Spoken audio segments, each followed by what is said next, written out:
দেখুন এখানে একজন তিথির কথা উঠে এসেছে।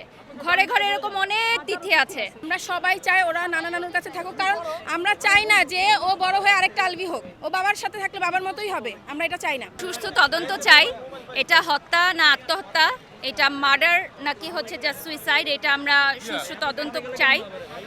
আর এটা চাই যে যে অভিনেতা এবং অভিনেত্রীর নামটি জড়িয়ে সোশ্যাল মিডিয়াতে যেটা আসছে এইটা যাতে ওনারা ক্লিয়ার করেন। এবং এখন পর্যন্ত ওনারা যে স্টেটমেন্টটা দিয়েছে এটা আসলে নারী সমাজ বা যারা আমরা সোশ্যাল মিডিয়াতে আছি এরা আসলে স্টেটমেন্টটা গ্রহণ করছে না। এটা আমার কথা না, এটা মেয়েদের পক্ষ থেকে আমি বলছি। আমি জাস্ট হচ্ছে বায়া হয়ে আপনাদেরকে বলছি, এখানে আমার অনেক আপুরা আছেন তারা বলছেন। সো সবার একই কথা, সেটাই আমি বলছি।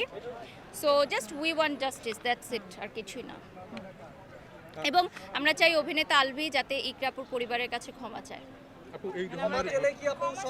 না, সব শেষ না, অ্যাটলিস্ট এটা উনি সরাসরি লাইভে এসে হোক, ভিডিওর মাধ্যমে হোক, উনি বিচার চাই। হ্যাঁ, সুষ্ঠু বিচার চাই। এবং অভিনেতা আলভিকে ইকরাপুর পরিবার এবং আপাম্য জনগণ যারা আছে, যারা কষ্ট পেয়েছে এই ঘটনায়, সবার কাছে উনি ক্ষমা চাক। দেখুন এখানে একজন তিথির কথা উঠে এসেছে। ঘরে ঘরে এরকম অনেক তিথি আছে। হ্যাঁ, কেউ বলছে কেউ বলছে না। আজকে ইকরাপুর এই সুইসাইডাল অ্যাটেম্পটা নিচে বা সুইসাইড করছেন বোধহয় আপনারা জানতে পারতেছেন। দেখেন এখানে আশেপাশে অনেক মেয়েরা আছে যারা সংসার করতেছে, বাচ্চার কথা চিন্তা করতেছে এই সিচুয়েশনটা নিয়ে। যারা 4 বছর এটা নিয়ে সাফার করতেছে, এটা ওরা যারা ক্লোজ আপুর 4 বছর ওরা এটা নিয়েও সাফার করতেছে।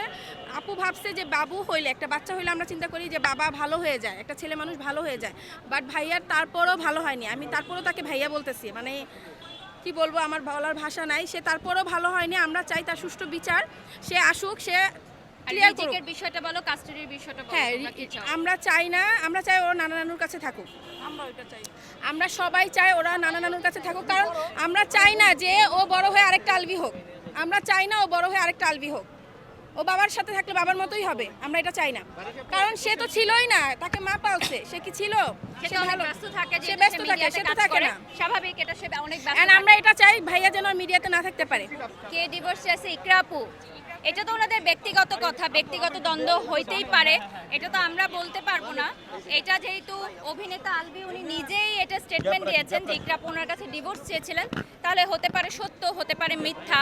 যেহেতু ইকরাপুর আইডিটা ডিসেবল করে দেওয়া হয়েছে এবং সেখান থেকে সকল তথ্য প্রমাণ মুছে দেওয়া হয়েছে, সো আমরা তো এখানে অনেকে স্ক্রিনশট পোস্ট করছিল। কিন্তু ভিডিও তো বলেছে আমি সব প্রমাণ দিব, কিন্তু আজ পর্যন্ত সে প্রমাণ দিতে পারে না। যেমন ওরা হচ্ছে ইকরাপুর সাথে রেগুলার কানেক্টেড, ওরা কিন্তু মেসেঞ্জার থেকে অনেক স্ক্রিনশট নেওয়ার জন্য প্রস্তুত ছিল, যেগুলো তারা প্রচার করবে বা আপুর কথাগুলো কিছু আসছে, ডিসেবল করে ফেলছে। কিছু কিন্তু আসছে যে উনি শেয়ার করছে। হ্যাঁ, এবং সেখানে ওই অভিনেত্রীর নামটাও ক্লিয়ারলি তার ওয়াইফ বলেছে যে এই অভিনেত্রীর সাথে অমুক জায়গায় তাকে দেখছে, অমুক সিচুয়েশনে তাকে ধরছে, এবং এটা নিয়ে অনেক ঝামেলা তাদের মধ্যে ছিল।